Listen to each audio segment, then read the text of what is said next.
call the meeting to order. Roll call. Dennis Bender. Here. Donna Davis. Here. Maria Okpara here. Rick Raleigh. Here. Wilson So. Here. 5 members are in attendance. Okay, I would like to have the Pledge of Allegiance.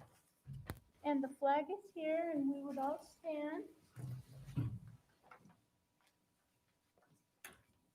I pledge allegiance to the flag of the United States of America and to the republic for which it stands, one nation, under God, indivisible, with liberty and justice for all. Okay. Roll call. We already did that. Okay, and public comments. We do not have any public comments pertaining to closed session. Okay, ratify time on August August 6th. 6th, 2020, meeting So, from 5:30. You're gonna need this Okay, thank you. Change of August 6th, 2020, from 5:30 PM to 1 PM. I am requesting a motion to ratify the time change at the August 6th, 2020 board meeting from 5:30 to 1 PM. So move. Second. Okay. All those in favor? Aye. Aye. Those opposed? Okay. We need to go into closed session to discuss the following. I make a motion that we go into closed session. I'll second it. All those in favor? Aye. Aye. Okay.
sounds pretty good for Bingo. August the sixth. Go. Calling the meeting to order.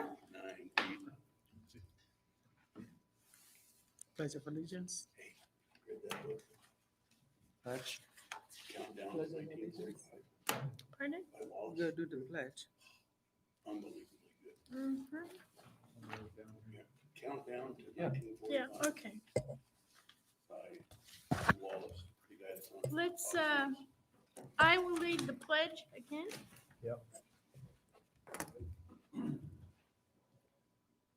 Pledge allegiance to the flag of the United States of America and to the republic for which it stands, one nation, under God, indivisible, with liberty and justice for all.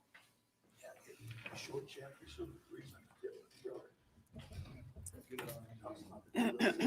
Okay, reports, CSEA, We do not have a report from CSEA.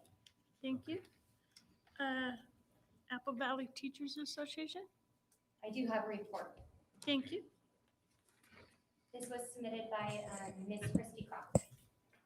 Good evening, board members. AVUSD wanted to thank you for working hard to get the contract for the 2019-20 year settled. We truly hated all the opposition it caused and are glad to put it behind us. Our executive board worked hard to get it settled, explained, and ratified within our membership within 2 weeks so that it could come before you tonight for final approval and payout in September. AVUSD understands that it took all of us working in the summer to complete this monumental task. Once again, we appreciate your hard work in this and recognizing our importance as stakeholders in Apple Valley Unified School District. We are once again back in school, but in a totally different way.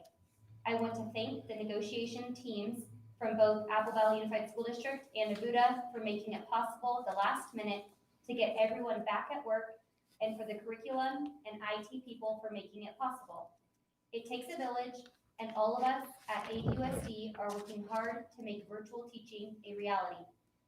We all want to get back into our classrooms as soon as it's safe for everyone to do so.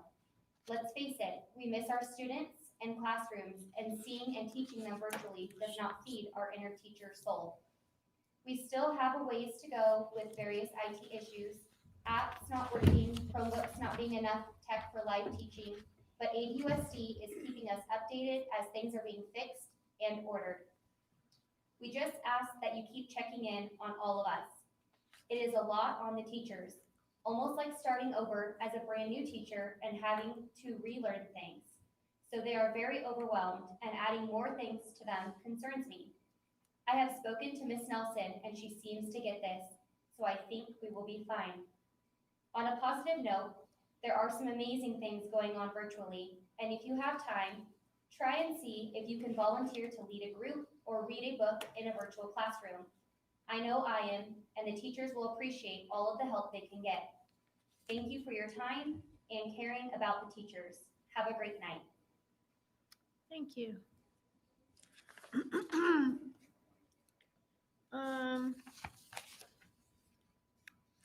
Is there a readout for closed session? Yes, there Closed is. session, yeah. In closed session, the Board of Trustees took action in support of the following recommendation from the superintendent. Conference on Litigation, Government Code Section 54954.5D, T. Ramos versus AVUSD. On a motion by Mr. Bender, seconded by Mr. So, the board voted unanimously to deny the claim of Tony Ramos. Thank you. In closed session, the Board of Trustees took action in support of the following recommendation from the superintendent. B7, Conference with Labor Negotiator. On a motion by Mr. So, seconded by Mr. Raleigh, the Board of Trustees approved the following. Approve the pending ratification of August 13, 2020 of the California School Employees Association, CSEA, Chapter Number 828, Memorandum of Understanding regarding return impacts and effects on the CSEA bargaining unit with Apple Valley Unified School District effective August 13, 2020 through June 30, 2021. In closed session, the Board of Trustees took action in support of the following recommendation from the superintendent. B6, conference with labor negotiator. On a motion by Mr. Raleigh, seconded by Ms. Okpara, the Board of Trustees approved the following. Approve the ratification of the Apple Valley Unified Teachers Association, AVUTA, Memorandum of Understanding of reopening schools during the COVID-19 pandemic with Apple Valley Unified School District effective July 30th through June 30th, 2021. In closed session, the Board of Trustees took action in support of the following recommendation from the superintendent. B6, conference with labor negotiator. On a motion by Mr. Bender, seconded by Mr. So, the Board of Trustees approved the following. Approved the ratification of the Apple Valley Unified Teachers Association, AVUTA, new contract agreement with Apple Valley Unified School District effective July 1, 2019 through June 30th, 2022. And that's it. Thank you so much. And next.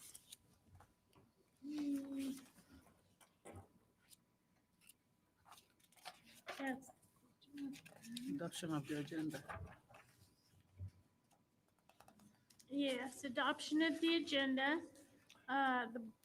The board may approve the agenda as is or pull from the consent agenda for the discussion and action. We need to adopt the So agenda. moved. I'll second it. Okay, that was Dennis, All in and then, favor? did you get that? Neil, Yeah. Okay, thank you. And then comments? You need a vote. no, we have We action. need to vote. I am sorry. All those in favor? Aye. Aye. All those opposed? Motion carries. On public comments, Kylie, do we have any public comments? We do, we have a few. Okay. The first public comment is from the Apple Valley Unified School District students. Diversify Our Narrative AVUSD team. This was submitted on behalf of 173 signatures from Apple Valley Unified former students, alumni, current students, faculty, and parents. Dear Apple Valley Unified School Board members, we, the students of Apple Valley Unified School District, are contacting you today to voice our concerns regarding recent events that have highlighted the racial injustice within our nation. We understand that the school board is preoccupied with the reopening plans for this fall. However, we believe there is an additional matter that must be addressed. We wanted to bring to your attention the lack of racial representation in our school's curriculum. Since racism stems from ignorance, the educational system must take action to teach its students from a wider range of perspectives, meaning the inclusion of more Black, Indigenous, and people of color authors into our curriculum. Our schools should be an inclusive environment for all students, and the school board has the power and the capacity to make this a reality. In order to achieve this inclusive environment, we must encourage a productive dialogue on race and identity among our student bodies. Through the Diversify Our Narrative campaign, we ask that the school board mandate that there be an inclusion of at least one book by a person of color per English literature class. The full petition and demands can be found here. A link was provided for that. The names of the students, alumni, school faculty, and parents and guardians in agreement with our proposal can be found attached below. I have that attachment as well. We appreciate your time. Thank you so much for the work you have done, and we look forward to further communicating and collaborating with the school board in regards to this matter.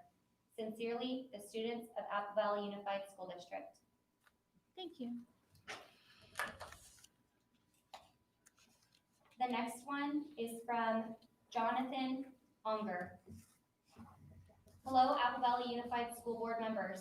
My name is Jonathan Unger, and I am a current student at Granite Hills High School. I am commenting today in support of the Diversify Our Narrative petition, which demands that at least one book in every English class be written by a person of color.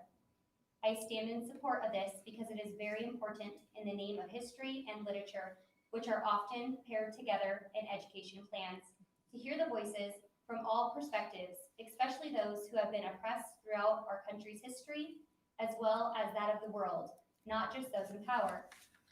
To learn from history from one constant perspective while not accounting others based merely on the color of their skin or their culture is wrong and closed-minded. Including perspectives of people of different colors and different cultures are important within the education because it offers a wider range of ideas and allows for a better and more clear understanding of our history and our world as we live in. For these reasons, I urge the board to take action and support this petition by mandating these demands. I appreciate your time. Sincerely, Jonathan Unger. Thank you. The next public comment is from Nicole Villegas. Hello, Apple Valley Unified Board members. My name is Nicole Villegas, and I am a current student at Granite Hills High School. I am commenting today in support of the Diversify Our Narrative petition, which demands that at least one book in every English class be written by a person of color. I stand in support of this because from my personal experience, we still don't learn enough diverse lessons, books, and points of view in history. In my English class this year, I felt as though we did, but in history, we did not, and I feel that this should be changed. It is important to educate students on the oppression minorities have faced and still face in our country, and is crucial because implementing these topics is a step toward anti-racism, which should already be in these types of classes because it is not an opinion or political. It is people's lives, and if that can't be changed, then we must now check our morals. For these reasons, I urge the board to take action and support this petition by mandating these demands. I appreciate your time. Sincerely, Nicole Villegas. The next public comment is by Rachel Dobbs. Hello, AVUSD board members. My name is Rachel Dobbs, AVHS alumni and valedictorian, class of 2017. Currently a UCLA senior undergrad studying psychology and cognitive science. I have caught wind of the student-led initiative, Diversify Our Narrative. These kids are requesting something very simple but meaningful, that in every English class, they read at least one work written by a person of color. I would like to share a study I've learned in my time at UCLA, and I think it was a true learning experience. A New Jersey high school for 1 year detracked their English courses, meaning no honors, AP, and normal courses. All of the students were each in class together with peers from each typical track. In addition, they extended their curriculum to include non-classical literature, namely books and texts that are written by people of color. They studied these works in addition to the normal Shakespeare, Dickens, etc. They interviewed students at the beginning and at the end of the year to see how their attitudes changed with this new curriculum. The students at first were weary. The typical honor students were nervous about their lower intelligence classmates. They had fears of violence, and they were unsure if they would be academically challenged in such a space. The lower track kids, most of which were students of color, were worried about bullying and falling behind because they had been conditioned to think they function at a lower track. None of these fears came to fruition. By the end of the year, the students had flourished. I teared up watching these interviews in my lecture hall. These 14 and 15-year-old kids had such a nuisance way of describing intelligence. One boy commented on how before he thought being smart was just knowing facts, but he had learned from his lower track classmates that they have intelligence too, about the world, about experiences he would never know because he never lived their lives. The diversified curriculum made these kids more engaged that were not before, again, namely students of color, because for many, this was the first time that they had read a book in class about someone who looked and experienced the world like them. When you hold your students in high expectations and give them the tools and resources to achieve them, They typically will rise to meet those expectations. Students do not like feeling dumb, unseen, unheard. If all it takes to get a whole population of minority students a bit more engaged in learning, a bit more excited to come to school and talk about a book they read in English class, I can't imagine why we shouldn't or couldn't go forward with this initiative. An initiative that students themselves are asking for. Look at the petition signatures, listen to your students, let them learn about some new perspectives, and ultimately just read some wonderful books. Thank you so much for your time. God bless, Rachel Dobbs. Well, that's a wonderful thing. Thank you so much. You're welcome. The next comment is from Vicki Murray. I would like to know how it is okay for the town of Apple Valley to have kids camp, where these children can go to school there, providing that the parents can pay $120 a week, but not okay for a classroom. The state is allowing school districts to decide and have parents sign a waiver if they are to go to class. So the waiver takes care of the legal issues you might encounter. No citizen of Apple Valley that has children going to school in a district have been asked to vote or if the schools should be open or not, which frankly should be done. No one has been giving the choice of online or in a classroom. Many states are offering both, but parents have to pick a lane and stay there for a year. So just who is it that has to decide what is best for the kids in Apple Valley? It's not the parents, which it should be.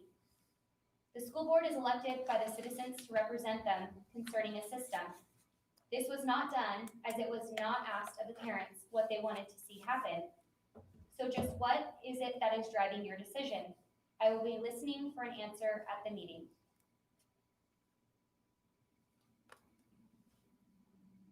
The next comment is from Audrey Mayoros. Hello, Apple Valley Unified School Board members. My name is Audrey Mayoros, and I am a current student at the Academy for Excellence. I am commenting today to voice my support of Diversify Our Narrative and their mission, which is to have at least one book written by a BIPOC author taught in every English class. Although our mission goes far beyond that, that is the current goal for now. Hundreds of AVUSD students, parents, and teachers have signed the petition in support of this.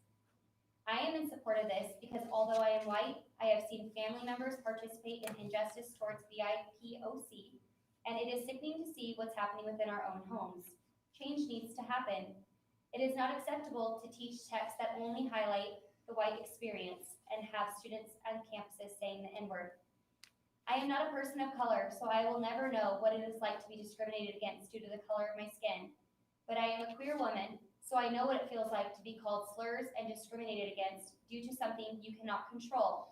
But I recognize that it is no way the same as being a person of color. All of my friends are BIPOC. It is not fair that they have had to read novels about white people, written by white people, about the white experience their entire lives. The world doesn't revolve around us, and the idea that it is an example is white supremacy. We need more books about BIPOC, written by BIPOC, about the BIPOC experience. They need to feel heard, representation matters, our students should be able to see themselves within our books. Thank you, Audrey Mayoros. The next public comment is from Celeste Batista Vaca. Apple Valley Unified School Board members, my name is Celeste Batista. I am currently a student at Granite Hills High School. I am commenting today in support of the Diversify Our Narrative petition, which demands that at least one book in every English class be written by a person of color. I stand in support of this because as a student of color, I see the focus on white authors more and their life story that we the students are educated for on in every book we read. These background stories are important to better understand the author's reasoning in writing their books. Though some of the background stories by white men in America or Europe do not set a good example for students because their life background stories contain alcoholism, profiting off of the labor of people of color, and weird romantic relationships with minors, and yet these people achieve the American dream for their literacy work. Examples of these authors are Edgar Allan Poe for marrying his minor cousin, and Mark Twain for being crowded with little girls as he grew old and widowed. This is an issue because not only as I was appalled by the author's background story, but many of the students of every race in my American English class were questioning our teacher about the author's weird lifestyle and raised questions on how these characteristics are the fundamental base for creating an American history literature book. For these reasons, I urge the board to take action and support this petition by mandating these demands. I appreciate your time. Sincerely, Celeste Batista Vaca.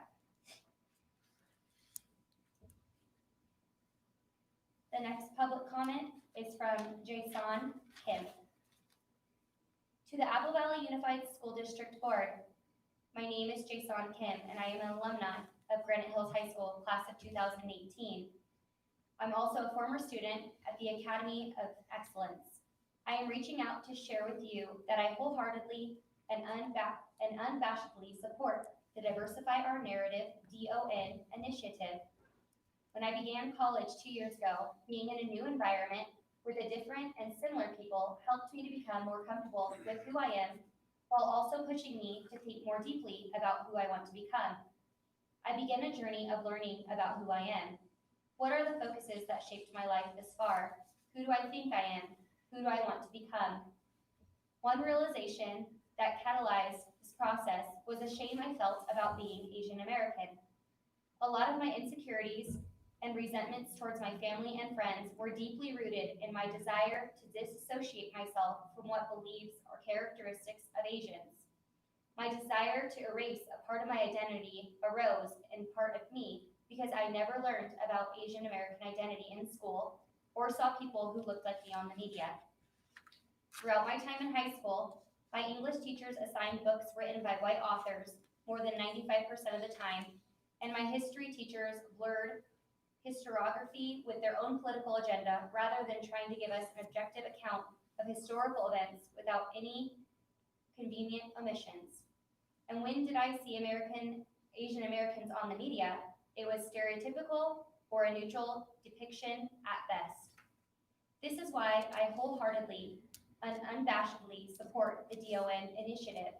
Beginning with the English courses, I urge you to change the curriculum to include at least one book written by a non-white author in every English course.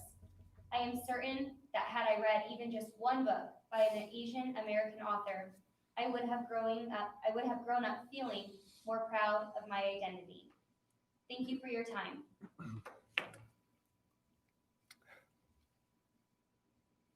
The next one is from Jayon Kim.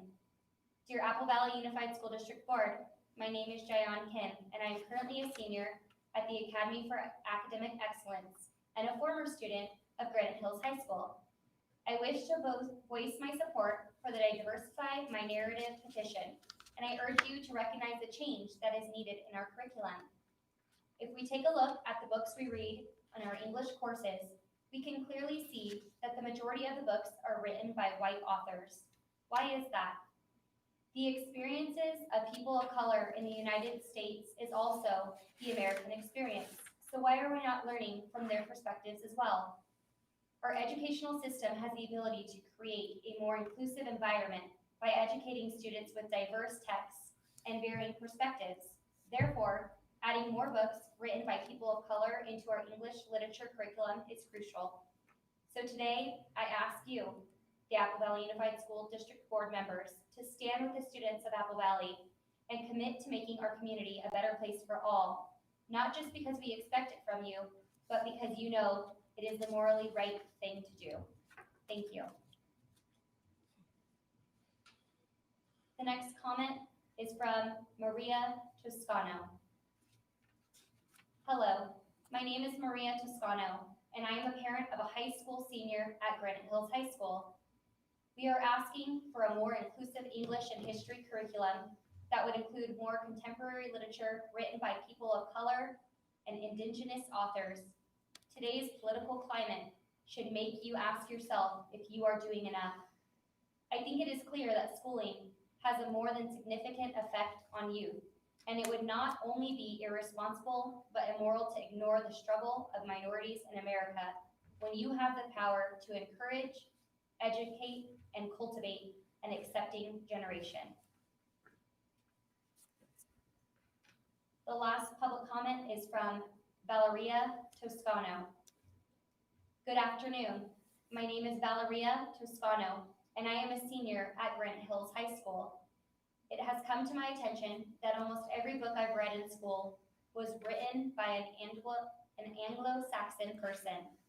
Even when speaking on racial matters, I believe this does not give an accurate portrayal of the struggles of minorities through history, nor does it give them the credit they deserve.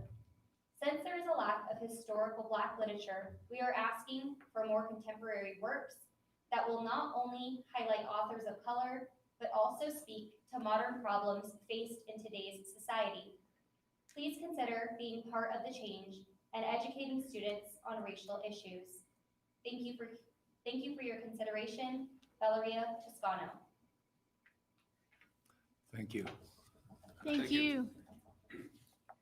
Good job, Haley. Yeah, that's right. I'd like to make a comment on that. The superintendent has a comment first. Pardon? We have a comment. Yeah, Oh, no, I'm sorry. So let's go with this. A comment from our.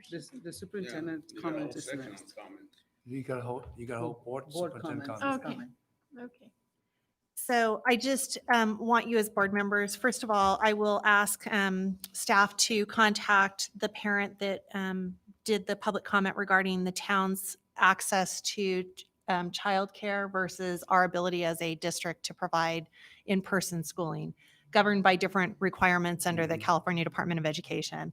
So I'll probably ask Mr. Schlosser from Ed Services to contact the parent and make sure they understand what the ramifications of us doing a face-to-face, that this isn't an option for us at this point, different from the town.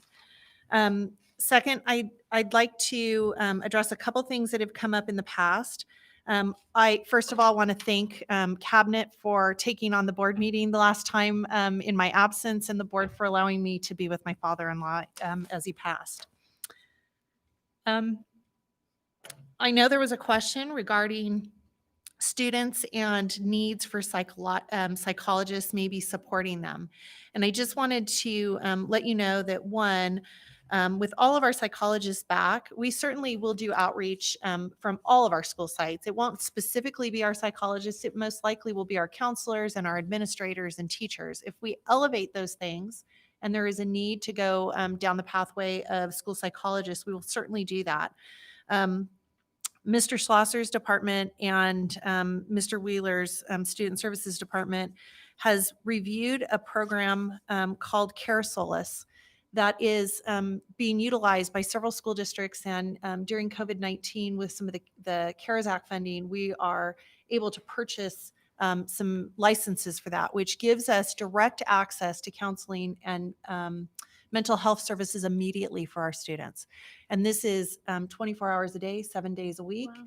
And so I wanted to make sure that you knew that we will be bringing back a contract to do that. And we're excited to offer it. And we have other school districts that are currently using it down the hill that we're thrilled to partner with and know that it's working well. The other thing is, at the previous board meeting, there was a public comment that was not read because it went to a wrong address. And so we tracked it down and had Kylie make contact with the person that had emailed it. And it was from the Diversify Our Narrative. And so she worked with them to make sure they knew how to get access to the school board meeting and do the comments. And I just want to point out that, number one, this is what we work for, right? Student voice. These are our kids, whether they are in our system now or were in the past, it matters. And Diversify Our Narrative is a group, it is a student-led group from across the nation. It was generated by two students from Stanford, and they are well organized. They have curriculum that they are developing and ways that students can organize to address their school boards. So I'm proud that our students are involved in this. I will tell you that they have a list of authors that they propose, both fiction and nonfiction. And Mr. Schlosser's department will go down this pathway to support this cause as they work with the English teachers and history teachers within the district to look at some of these texts to be integrated. Okay, so There is a process for this. It goes through the adoption process, and that work will begin based on the comments that were made. Beyond that, their goal is to have schools have capacity and obligation, because they know schools, public schools, they believe in them, and that they have the obligation to educate about race, racism, and anti-racism in America. And they feel like what they said in their message is that the current texts don't address that fully. And the goal is comprehensive anti-racism education. So I know that there had been some other comments by Ms. Okpara about equity and different things like that. And so I think this all bridges. And there is, moving on to that, there is a equity studies draft that was presented on July 31st. It will sit in review until August 13th. That's the first time that it will be reviewed at the, there's a group that does that at CDE. And then there's a timeline for model curriculum that is a deadline of March of 2020 for the model curriculum for the ethnic studies program. And it's very March of clear. 2020 or 2021? I'm sorry, 2021. I don't want to go 21. back. Yeah. No, we're moving on. This guide will help our districts and schools as they begin to develop their own ethnic studies curriculum, which reflects their students' demographics and community needs. So these all tie very naturally together, and I appreciate the students that spoke on behalf of integrating the materials. And then the last thing, until the end of the meeting, where I'd like to talk about startup, is there, Ms. Okpara did provide me with all of the questions that were quite lengthy, the teachers that she met with. And I want to assure everybody that most of the questions are as we come back into a face-to-face environment. Most of the concerns and questions were addressed by that. We will deal with those as we move forward and have more guidance. We will engage our teachers and negotiate the impact of anything that we have to do moving forward that is different than distance learning right now. And the other things have been addressed in our distance learning MOU and through our communications with staff. So I feel like we've got a good start on this. It's quite comprehensive, and we will continue to update them as we get more information. So, Great, okay. Good. Thank you. great, great. Let's see, where are we now? Mr. So. Mr. So, do Wilson? you have a comment? I'm You- sorry. You have a comment? You? Uh, Okay, I would like to be last today. okay. Yeah, you are Yeah, last yeah. anyway. There we go, Wilson, yeah. No, I heard the comment, input from parents and some students about the history, about, I grew up, I can go back to 1960s, early 60s, when I had to take the citywide exam. We had to take the Julius Caesars. No, at that time, all the textbooks were written by the British. And there's really no students. And my point is that our education department set forth a criteria, some standards. And that's why these textbooks given to us were approved by the Department of Education, right? So we pretty much using those textbooks. For us to go separate to adopt other textbooks, I don't think is totally appropriate, It is. because It is it may not appropriate. necessarily meet the standards. So the same thing with history. It's easier for science teachers to say, yeah, we're gonna adopt this physics Right, a textbook by somebody, this math book. But the literature, again, I'm sure certain criteria set forth. We got to follow those criteria. That's my comment. thank you. I'd just like to commend the staff and the teachers for all the work that you've done to get us ready here in the beginning. And it was interesting to hear the comments from current students and alumni on their views. The input from the students is what it's all about. Sometimes we do our thing and we're really missing it. That's all. Rick? Yeah, I just, thanks Trinae for bringing that up about the counseling and psychological services. I think not enough emphasis has been put on what the school closures that the state of California is mandating on the districts that actually do to the children's psyche.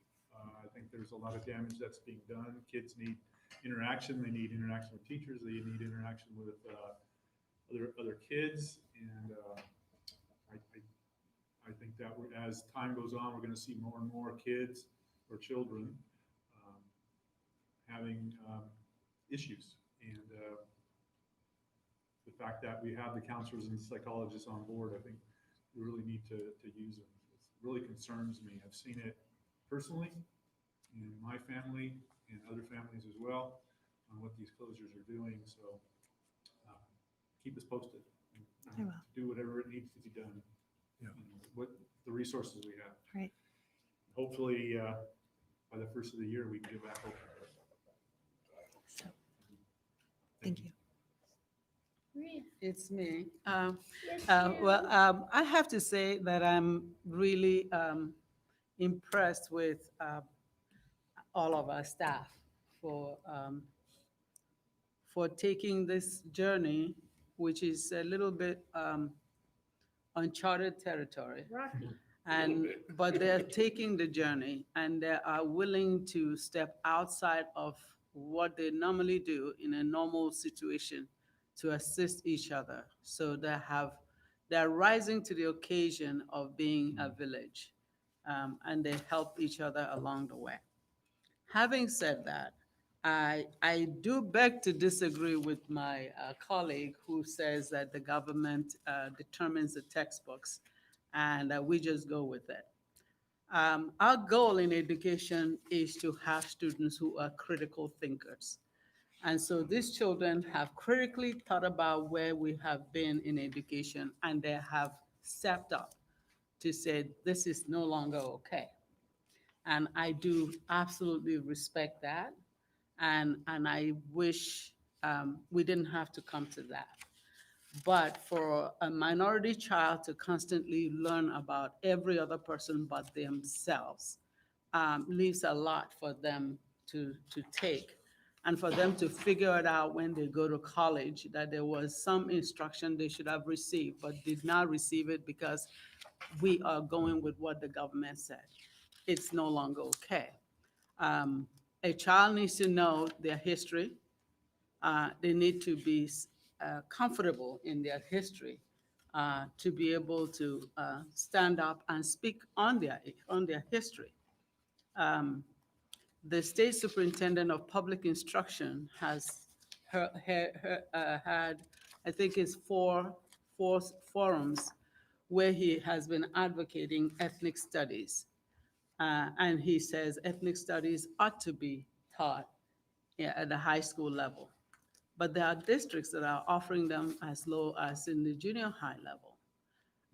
I don't believe that a child should go through public education and not really know their history. They need to know their history. They need to be able to be immersed in their history and not catching it just in passing. If these children are very clear about their history, we will not be having this conversation in 2020. United States became an independent country in 1876 or 18, whatever it is. And we're talking about race history in 2020. So something is missing. So we need to be able to say, no, we are no longer having this conversation. We need to address the conversation. We need to be okay with the students telling us how they feel. And we should be able to say, you know what, I hear you. And now this is what we're gonna do. I will propose as a board, because we are the ones that will agree to what happens, that we really take seriously these things that these students have sent to us.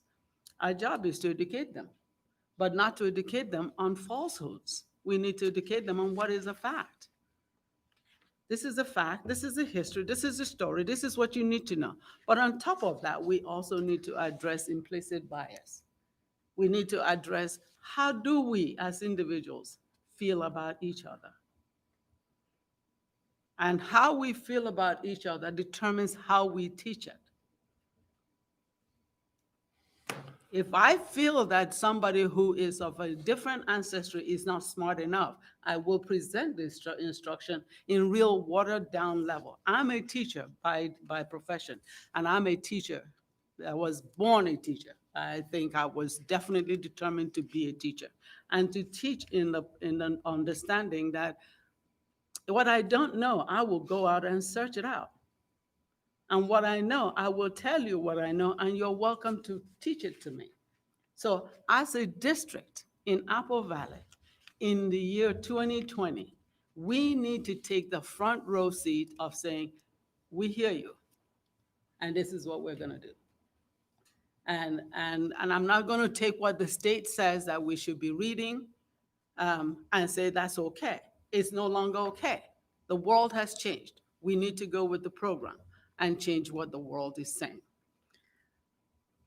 Secondly, the question came about from one of the parents that sent the thing that says we're not doing enough to include diversity. We need to do better. As a district, we still have to do better. There's always room for improvement. I am one of those people that never give somebody an A++, because there's always room to grow. We need to do better. We need to do better in terms of our hiring. We need to do better in terms of the programs we set the children into. We need to do better in the level of challenge that we present to the children. Our job is to educate children. We must do better. If they are taking honors classes, be sure that you encourage as many children of diverse nature to go in. A child will rise to whatever you set them up to be. We will have to do better. We have to do better in terms of how we discipline our children. We have to do better in terms of how we understand how the children operate. We have to do better in terms of how we communicate with each other. We as a district must do better. To receive this many letters from parents and from children cannot be ignored. And for all those children that wrote those letters, I am with you. I want to be sure that you understand. I've heard you, and I'm going to I'll keep communicating with the superintendent, because that's who we communicate with, to be sure that your statements is not just brushed aside as something that children said. That's all I have to say for now. Well, I heard what you said and I agree 100%. But I think it's our job, before we do anything, is to evaluate what we have now. And if we see there's a big hole somewhere, say English, history, that doesn't have any minority Mentioned. authors, then maybe it's not out of negative. It's from history that maybe authors were overlooked. But then what do? We evaluate that, oh, we're not getting any literature students coming up that are going to write the books in the future. So maybe what do we have to do? We have to ask ourselves, what do we do to make it better? We can't just wring our hands and say it's not good. We have to come up with solutions to change the future. And that's going to be the toughest job all of us have. And we can't walk out of here and not remember about this question. How are we going to change the future? How are we going to include everybody? It's lucky. I grew up a little white girl. You didn't. But my father was Greek, and he told me that I would never go to college. Well, that caused a lifelong separation from my father, because I thought maybe there was a future in this college thing. Nobody in my family had gone, but I had a teacher that said, That believed in you. yeah, you can do it. So I'm asking us to evaluate the materials we have. See if maybe we already have a lot of the things that they're up here. We don't know. I honestly don't know where it stands.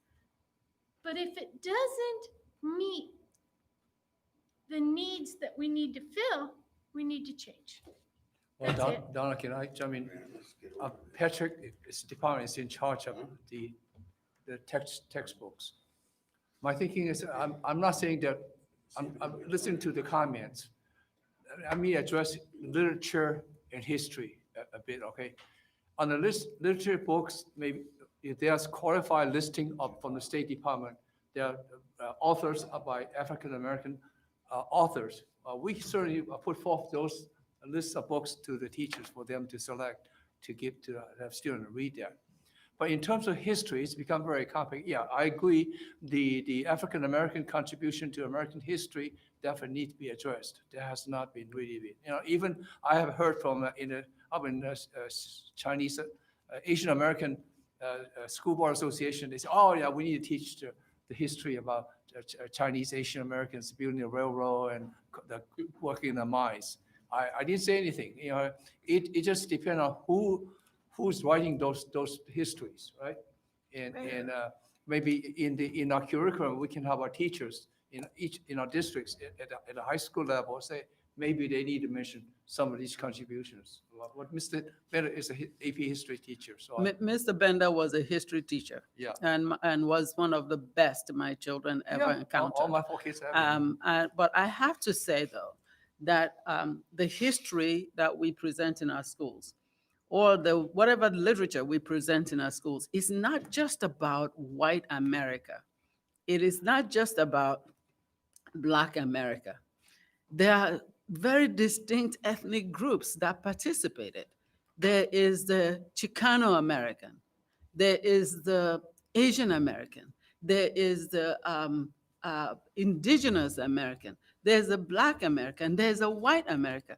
I say, put them all in. We need all of these people because as we're doing our DNAs, nobody really knows where we fit in.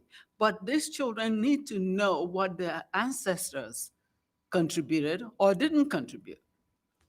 They need to give them that information so that they know what to do with it. I don't want to have come to a class where you are talking about ethnic diversity and you're talking about just what the Blacks have done. That's not okay by me. I want to know, what did the Blacks, Chicano, Asian American, Mexicans, all of these ethnic groups that has created this salad bowl, because I have always maintained that America is not a melting pot. I have sincerely maintained we will never talk about melting pot, because when you melt everything in the pot, you lose who you are. I say make it a salad bowl so that all of the ingredients just stay where they are. Love it. They just stay where they are. And I just want Americans, when you are talking about being an American, you are talking about what each individual color brought into the picture. That's what I'm looking for in our history. I'm looking for in our literature, so that these children who are writing, these children are writing about Black contribution. That's not even okay. I want a contribution that talks about what did the Anglos bring into this picture? What did the Blacks bring into this picture? I want them all so that by the time they get a good understanding, when I have been a public speaker, I have talked about the salad bowl. And I have just said, when you bring all of it together and put harmony into it, which is the salad dressing, it is very tasteful. And I say we need to be able to bring all of this in so that a white child needs to know what a Black person has been through. A Black person needs to understand what a white person went through coming across the ocean. And those things are important in the history of America. And what better place than a small district like Apple Valley to say, you know what, we've heard you. We are going to begin to address this. Believe me. We are not LAUSD. We are Apple Valley School District. We can do better than what we're doing currently. Anyway, San Bernardino Well, County did we Supervisor. get everybody Yeah, we covered? got everybody. Let's move on. Yes, We let's can move on. spend We can be here till the cows come Yeah, home. yeah. Okay. Let's see. I think we've What else do we have to Presentation. do? It's the presentation. Oh, the presentation, yes, okay, we're So, ready. Mr. Schlosser is going to pull it up.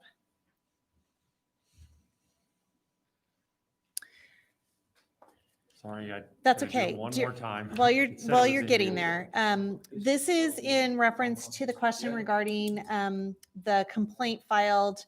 Um, it's called a uniform complaint that was filed against the superintendent, county superintendent of schools in San Bernardino. So I wanted to be able to clarify the questions that went on last board meeting that I wasn't here at through a presentation that was a public presentation. So first of all, it is a uniform complaint. It was filed at the California Department of Education against the superintendent Bernardino of County. schools at the County Office of Education and further what's considered the San Bernardino County Office of Ed. The complainant is the Public Advocates, Inc., and the ACLU Foundation of Southern California filed on behalf of Inland Congregation United for Change and Congregations of Organized for Prophetic Engagement, COPE. So those are how it's been filed. They are the claimant. The complaint was filed against specifically San Bernardino County Superintendent Ted Alejandre as SBCSS and the San Bernardino County Office of Education. In the heading, it also identifies a few other employees at the county office that would be responsible for approval of LCAPs. The allegation is that San Bernardino County Superintendent of Schools abdicated their oversight duties by approving district LCAPs. And specifically, there was a failure in to ensure the 2019 and 2020 district LCAPs complied with the expenditure regulations and adhered to the LCAP template. So that's the claim, along with the fact that San Bernardino County Office of Ed improperly approved these for local education agencies. So remember, in a process, we do stakeholder engagement, we identify what the goals are, we identify how the funding is going to roll, then we bring this for public hearing here at the district office, then we bring it to you as a second board meeting, and you hear it and decide whether we're going to move forward and sign off. So once you sign off as a board, it goes down to the County Office of Education. If they have any concerns, they have to then respond back to us, and we may have to amend and bring it back to you for those items. That did not occur. There was no amendment provided by the county office, and lots of communication back and forth about issues having to do with our LCAP and clarification. So the claim, there are several claims in this ACLU UCP filed at the CDE, okay? A lot of alphabets there, but several claims that are there. Only in one category is the district, Apple Valley Unified School District's LCAP utilized as the example, in only one, okay? There are several others that names neighboring districts and some districts down the hill multiple times as examples in their LCAP use. Doesn't make it okay, just I'm trying to explain it's an example. SBCSS allowed LEAs to count improper services towards their proportionality requirements.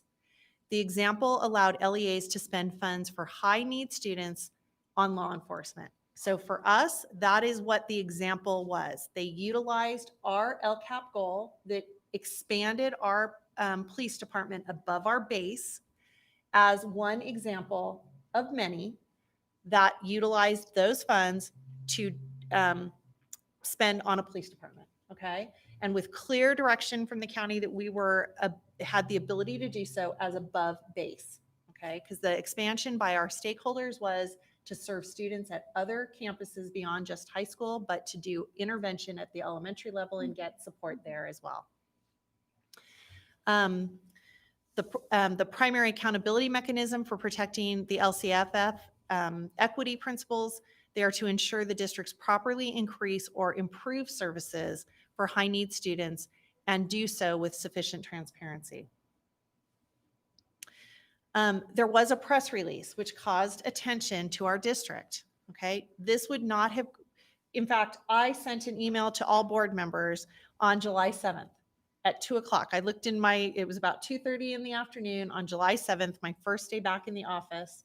And it was an overview of this issue because a press release had been sent out. And Ted Alejandre had contacted our office via email to let me know that they had received a UCP, and the press release then identified which districts they were using as examples. Okay, so the press release on June 30th, as highlighted up here, was released by the complainant, and it says massive neglect of Black and brown students alleged in San Bernardino in precedent-setting administrative complaint. So that's what led to the discussion about what Apple Valley may have done inappropriately, although the complaint is filed against San Bernardino County. Other allegations. So ones that have nothing to do with our LCAP is other allegations. SBCSS failed to ensure the 2019 district LCAP identified and justified supplemental and concentration funded actions violated LCFF's transparency requirements. Other districts were listed as the example, we were not. And undetermined meaningful community engagement and accountability was also listed. Were we In named summary, in that one? no, No. no, and we're not named. That we're the example. I have to keep explaining this, that we have no complaint filed against us. We have no litigation filed against us. We have nothing other than we did what we believed was appropriate under the law. We provided it to the oversight group, which is the San Bernardino County Superintendent of Schools. It was approved. They have the complaint because it is their job to be the oversight. I'm not saying that what was done is right or wrong. What I'm saying is that I want to be very clear that there is no lawsuit, no complaint filed against us. We are an example. Our LCAP was utilized, as was Chaffee, Victor Union, Hesperia, and San Bernardino City, among several. Okay. In summary, the UCP was filed against SBCSS, not AVUSD. SBCSS holds the oversight and authority for the LCAP approval after the LEA Board of Trustees approves it at the local level. And AVUSD's LCAP is used as an example to support the claimant's allegations. The response will come from SBCSS, not Apple Valley Unified School District. So anytime an allegation is filed, they have a 60-day timeline. If it were filed on us as a district, we would have 60 days to respond appropriately with the response. San Bernardino County Superintendent of Schools is doing that because it was filed against them. Okay. Okay. Any questions? So we don't have to respond because We're- they're not filed, they didn't file against us. No. Yeah. No.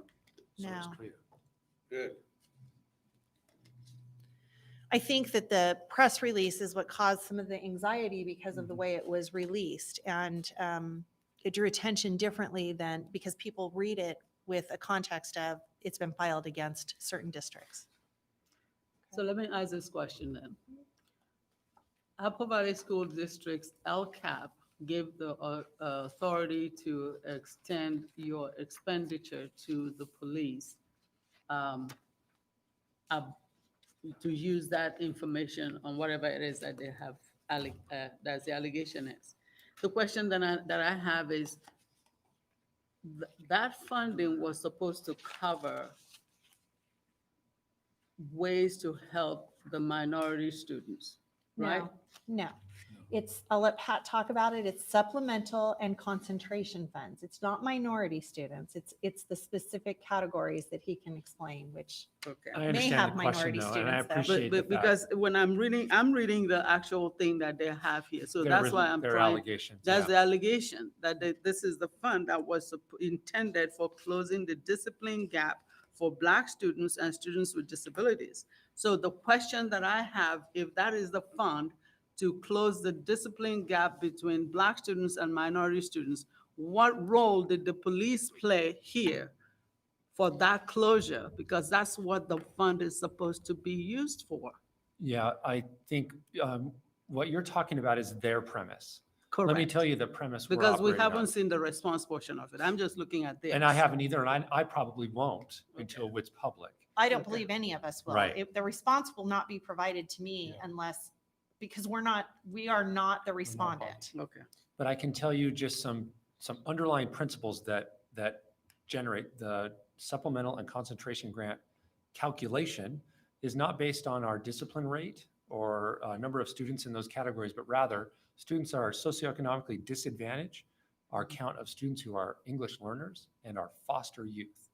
That's the student groups that are counted to generate what they call the supplemental. And since our concentration of that student group is higher than a certain percentage, we also get concentration grant funds. The LCAP process then does mandate that we identify our greatest areas of need. And you are correct in saying that in Apple Valley, what our district advisory committee and indeed our board said was an area of need, once we looked at our dashboard, were those items you listed. Correct. So we did have a mandate to produce goals that work That will toward. address those. Correct. Not every goal had to, but we did Okay. have to address those items. Mhm. And indeed, those items we did address.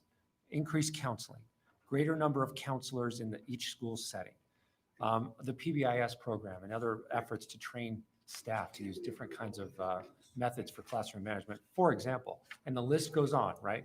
Foster youth-focused counselors. Those items were in our LCAP, focused on those goals. However, our LCAP also includes dollars outside of the supplemental and concentration grant dollars. We have an LCAP total budget greater than the supplemental and concentration grant funds. So we have items in the LCAP that are outside of that specific area of focus. That is in a shortest answer I can give, that is part of how our LCAP is there are items that are focused on because we had direction from the county to include everything that was, quote, above base, unquote. And so I understand the confusion, but our supplemental and concentration grant, and indeed our proportionality statement that says how we are principally directing some of our items toward those students was clear to me and was clear as proposed. But I appreciate the opportunity to speak on that.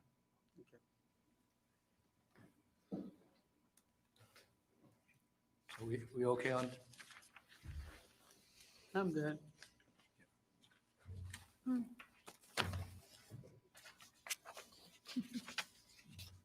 Here we go. We're in discussion action. Okay, discussion, action session. It is recommended that the Board of Trustees discuss and take action on the following items.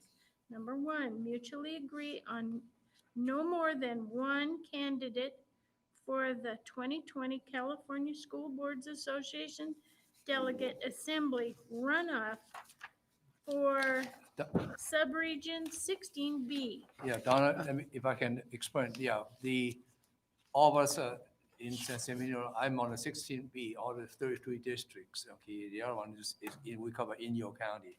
There are two members, if I can give it a brief explanation. Henry Cowles is with the Cucamonga District, and Barbara Forrest is with the City of San Bernardino School District.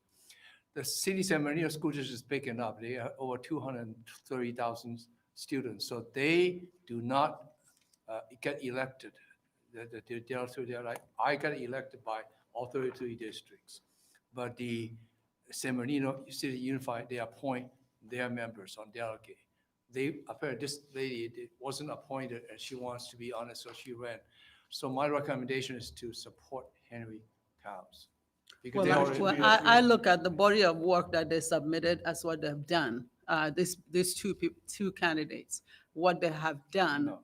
Yeah. because they submitted their resume, didn't they? They submitted a sheet of paper that says, That's these right. are the information. What We they've done. read that before we walked in. But I'm just saying that the City of San Bernardino Unified already got two or three, they appoint their own three, their own 5-member In other board. words, so they're low, Just like Chino. they're they- back in the court. Yeah. Well, You I'm gonna understand vote what I'm for saying? Henry. There are some districts, I'm not. like LA Unified, they do not get a voter in, they appoint. I don't know either one of these, but I'll take Wilson's, Well, Henry used to be up here. Cowles. Yeah, He used to be assistant principal. assistant principal. I'm gonna vote for Henry. Can we do all this in one motion? Because there's, Well, You this have- is separate. On the on this discussion action, you have to take a motion for each one of For each them. one. On Okay. consent, you can Only take one. a, No, I got it, I'm sorry. Okay. I was confused here. So Rick? All right, well, let's, I make a motion that we support Henry Cowles for the position. Janet, you want to Yeah, second I'll that? second that. Anyone have discussion for that? second it. I'm just gonna let you know that my support goes to Barbara Flores, That's fine. Okay, that's- because she has a body of work that I can see what she has done before and her participation before. And because of it, I'm going to support her. Because she shows me what she has done. It's not just, I'm entitled. I I think know. you show me what you've done so that I It's can make a not decision. reflection on that Barbara's not do a good job. I know her real well too. I'm just I saying don't that know her, so she should have been let's just supported by her vote. own board. I got a think we motion should on the just vote. We've got a Make a motion and a motion. second. Let's vote. Motion, I motion, second, Rick seconded. Rick second. All those in favor? Oh, wait Aye. a minute. All in favor of Henry? Well, that's the first one. Yeah. Yes. Okay. Aye. Aye. Aye. Aye. Although it's approved. then. I'm We're going- opposed. That's not so hard. So I'm opposed. I don't know. Okay, Forward. I didn't hear you. There was Well, one you didn't ask opposed. opposed. Yeah. 4-1, yeah. 4-1. 4-1. Sorry. Okay. Okay, Barbara Flores. I'm in You- favor. No. You've already Number voted. two. Oh, You already oh, voted. that's just that one. Okay, got it. now you're down to number To two. number 3, Number uh, two, Number two, two, the board meeting schedule. recommended board meeting schedule. That's good. I Vote, make a motion that we accept it. yep, so two things to remember on this. You have added a second board meeting this month and next, and they both are considered special board meetings on the list of board meetings. Sure. And all will remain at 1 o'clock like this one currently is until we go back into normal session with students. Right. Okay. I okay, made a motion to do that. I'll second. okay. All those in favor? Aye. Aye. Okay. Number 3, approve the recommendation of an administrative hearing chairperson effective immediately on the annual review, AR 1 through 2021. Unless you have changes on those, you can take one motion to cover all of them unless you want to change any of Make a them. motion to go approve 1 through 21. Second that. All those in favor? Aye. Aye, Aye. okay. There's 28, actually, 1 through 28. 1 through Can we 28. amend that motion to approve annual reviews 1, 2020, Do I have a 2021 motion through to 1? amend? There's 28. I amend the motion to approve through 1 through 28. Okay, I'll second that. okay, now we are, And you need a vote, please? all those in favor? Aye. Aye. Aye. Opposed? No? Okay, Here on number 4, adopt the declaration of okay. need. Do I have a motion? I move. Second? I'll second it. Okay, all those in favor? Aye. All those opposed? You're on number 5. Number 5, I'm gonna move. That we approve see, human I resource. kind of got lost here, number It's the 5. personnel Certificated and actions. classified Approve personnel this- action that's Yep. listed. Approve the certificated and classified personnel actions as listed. I'm gonna motion? move for it. Second. Okay, all Dennis those in second. favor? Aye. Aye. And number 6. Okay, I got a little confused right here. I make a motion that we approve the requested leave Requested as leave noted. as asked. I'll second that. Okay, Oh, there's, Okay, There so it let's We keep just going. approved number We're number 7. You're at Okay. number 7. No, we haven't voted. You have to yet. vote. vote. You have a All motion in- for 6. you You gotta need a ask for a vote. vote. we vote All in on favor? number 6. All those Aye. in favor? Aye. Aye. Aye. Those opposed? It passes. Number 7, adopt a resolution for number 2021-01, make spending determinations with respect to monies received from the Education Protection Account. So move. All those in Second it. favor? Aye. Aye. Aye, and it was unanimous. Number 8, you have a presentation from Matt, a brief presentation Okay, regarding the approval of the AVUSD budget adjustments Okay. based on the state adopted budget. take it away, Matt. Thank you. You do have a copy of my presentation I put at your table. If you could follow along on that. You got it. And I will grab the screen here.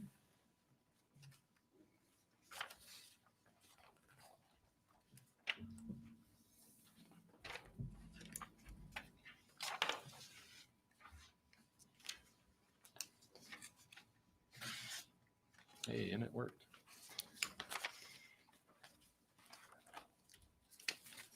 Thank you. According to Education Code 42127H, not later than 45 days after the Governor of California signs and enacts the state budget, we as a district have to make publicly available those material adjustments we make to our budget based on the action at the state level.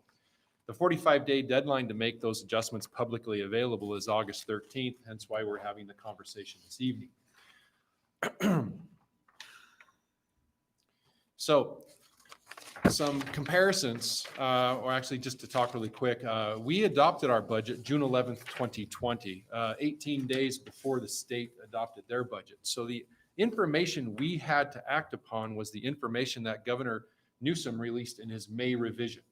And if you recall, if you can think back to May and June, those months, not too long ago, but seems a long time ago, there were significant changes between the May revision and what the state actually adopted on June 29th in terms of our revenue and also in terms of some COVID-19 relief funds that are coming from the federal government flowing through the California Department of Education. So just a quick summary of some of those adjustments. If you recall, in the May revision, we had a statutory COLA, that's our cost of living adjustment of 2.31%. And Governor Newsom did propose to fund that 2.31% and then cut us 10%, which was a net reduction of 7.92% to our LCFF funding. Again, the 10% reduction was implemented after the COLA applied, so it came up to a 7.92% reduction. In the enacted budget, they did adopt a statutory COLA of 2.31%, but they're funding us at zero.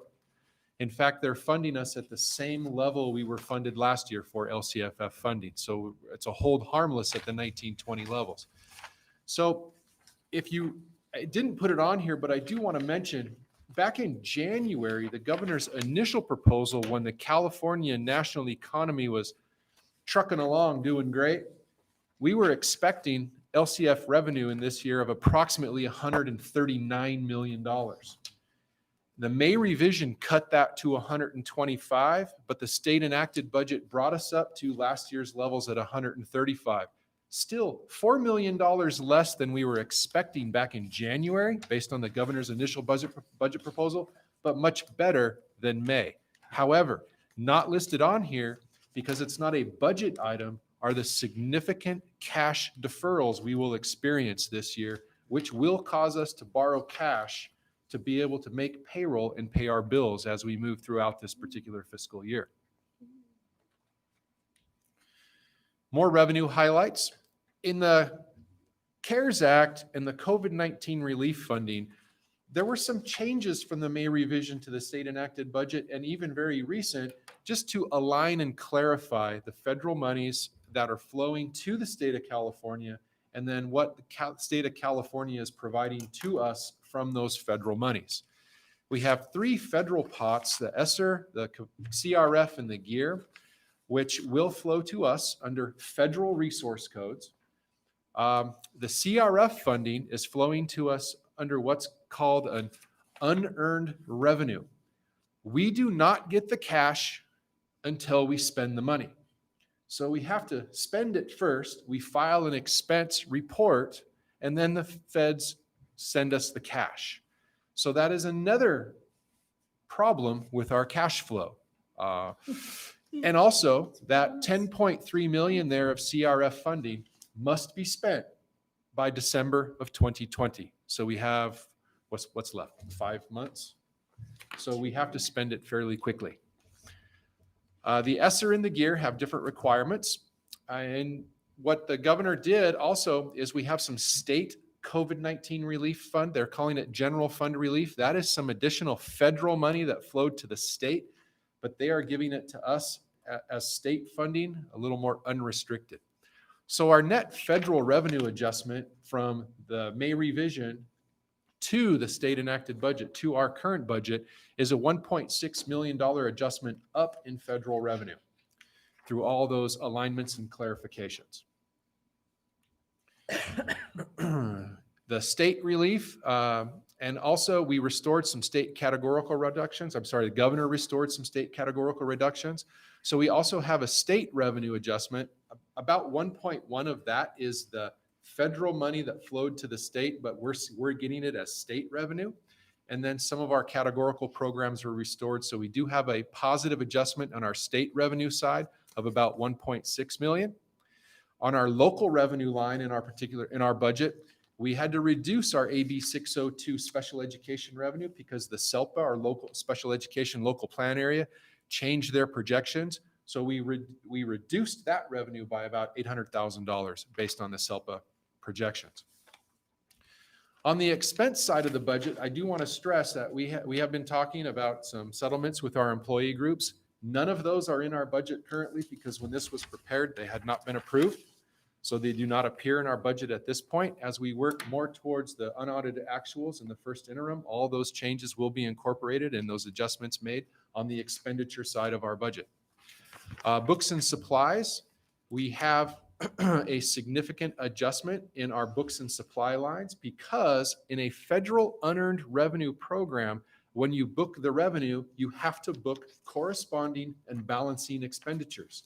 So that 10.3 million of coronavirus relief funding, we booked the entire amount of revenue. So we have to book the entire amount in expenditures. And we have to expense it all by December 20th in order to get the revenue. So if we don't, we'll of course adjust revenue and expenditures. I would suggest we do our best to spend it all because we don't like to send money back to the feds. We had a science textbook adoption that was budgeted in last year to an expense of 1.8 million. It, however, was not received until July, so we have to book the expense in this year. So you'll see in the unaudited actuals, that's an expense that will fall out as we closed the books last year, and an adjustment to the 4,000 expenditure line in the current budget year. You'll see the net of those two is approximately about 12.1 million. And there are some other minor adjustments that we made on the 4,000s, books and supplies.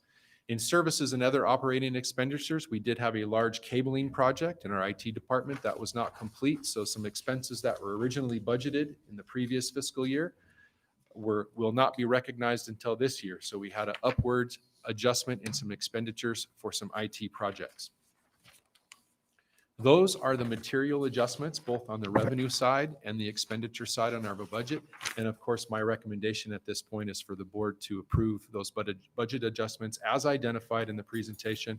And then we will make those and we'll bring an updated budget to you at a future meeting. Okay. What meeting would that be at, Matt, next September? Yeah, we'll have the updated budget at the September meeting as I present unaudited actuals. Just curious, that reduced LCFF funding 135 million, but because of deferral, that actually could be impacted by as much, 5-10%, because you have to borrow, you can spend money on borrowing. Well, the borrowing costs probably will not be 5 to 10% of that entire amount because we will not have to borrow that entire amount at this point. We do have a small tran that we're anticipating receiving this month of about $2.5 million in cash to help with some mid-month cash flow. We will anticipate borrowing much more, but not the full 135 million, possibly 25 to 30 million in the spring to shore up our cash, depending on the deferrals and the timing. Any other questions? I do. I have a few questions, but the most important is, I'm just wondering, do you have a budget committee in this district? Should we have a budget committee that is comprised of a team of people that look at the budget on a regular basis? Do we have that? We currently do not have an active budget committee. We Were have, we supposed to have one? we're not required by law to have a budget committee. In past, we have put committees together when it's been necessary to identify reductions in the budget to help prioritize. I think I'll propose that we have, so we don't waste our time asking the same question over and over. That if we had a budget committee and they meet before a board meeting, and then we have those answers, everything answered, ready to go, whoever the members of the team should be, so that they participate in the conversation to have an understanding of what the budget that will be presented to us. We have a budget, but it's presented from one angle. And if we had a budget committee and they met right before a board meeting, they will have better understanding and we won't have this information floating around it. Are you saying take somebody from the school board and put on the committee? I don't know how it's been run before, I think how should it be was, internal how it outreach, was before. internal, totally. You know, so but I have a feeling that you had it already, you had it before, and how was it run before? And why was it Usually taken out? subcommittees would have maybe two board members and then some internal, some teachers along, maybe a teachers or principal. at school. I think you want at least two board members on there. If it's a subcommittee. Yeah, it's a subcommittee. Well, if it's the pleasure of the board, I can research past makeup of budget Would- committees that we Yeah, that's a have. good And Would I you could please bring, do I so? could bring some ideas to a Yeah. future meeting to discuss how to structure a budget committee All moving right, thank you forward. so much. Thank you. That would be wonderful. Any other questions? Mm, Then I would ask for the board's consideration to approve the adjustments. So move. Second, All those in favor? All right. Aye. Aye. Passes. Thank you. Okay. So, Do you want me to read it? yes, please. It is under the consent agenda. Madam President asked me to go ahead and read it. It is the recommended that the Board of Trustees consider approving a number of agenda items as a consent list. Consent items are routine in nature and can be enacted in one motion without further discussion. This procedure conserves the meeting time for a full discussion of significant issues. Consent items to be approved in one motion, 1 through 37. Move it. second, Yeah, All I'll those in second favor? it. G one. Aye. Aye. Aye. Did we get ayes over there? Aye. Okay, Aye. good, good. Any opposed? No. Okay.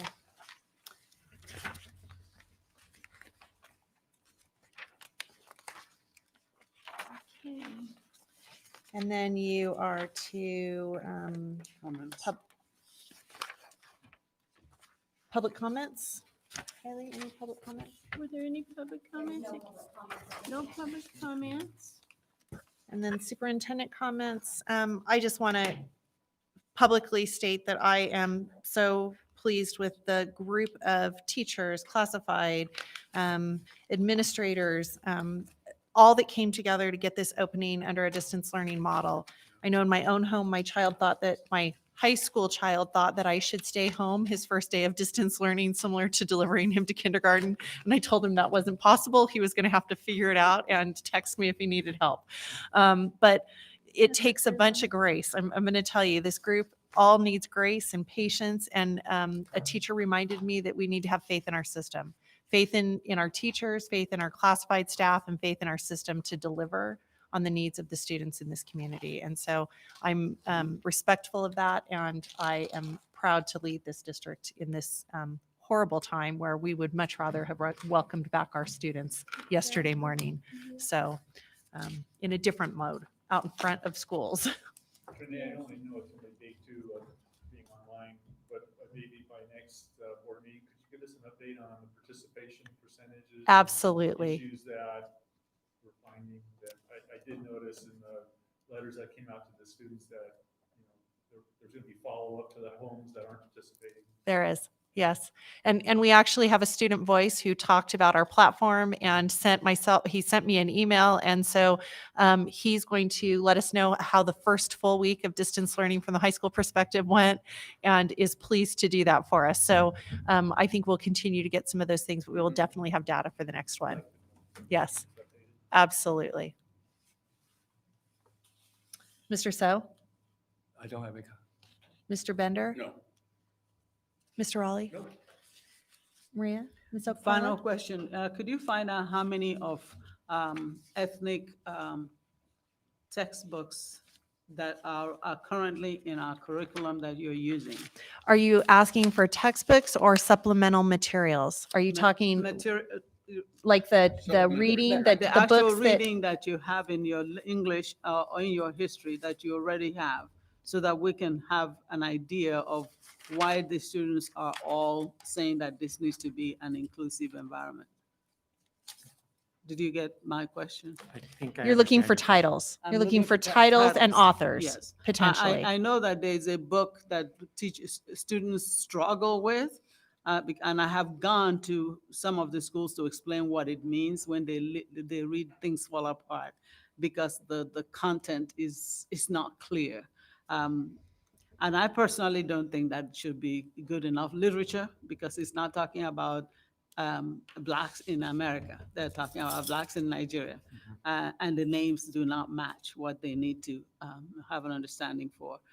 So I just want to know what literature books that you have in your book collection that students are supposed to know that addresses the ethnic issues that these families or these children brought up in their letters today.